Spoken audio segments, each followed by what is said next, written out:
সেই ফেলে আসা গ্রামের ফেলে আসা ছোটবেলার কিছু স্মৃতিকে স্মরণ করে আজকের ভিডিও।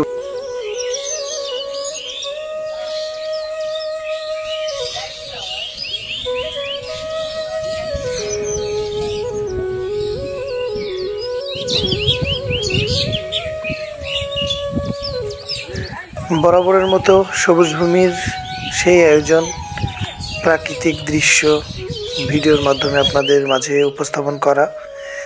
এই ভিডিওটি পেতে সাহায্য করেছেন আমাদের শ্রদ্ধেয় আজিজুল হক ভাই, তাকে ধন্যবাদ।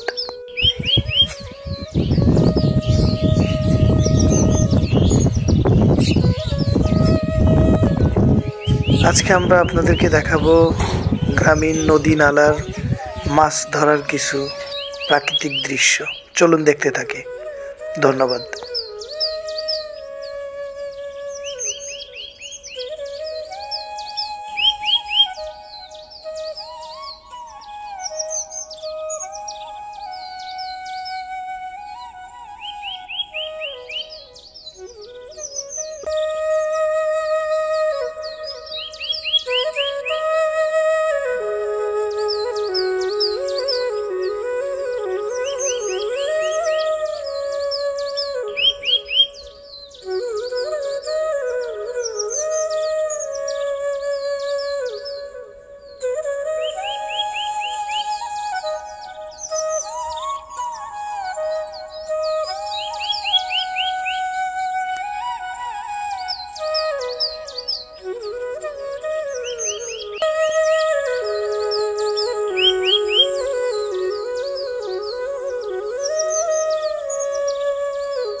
বালতি মাছ মেরে ফেলা আছে। এক বালতি মাছ মেরে ফেলা সুন্দর মাছ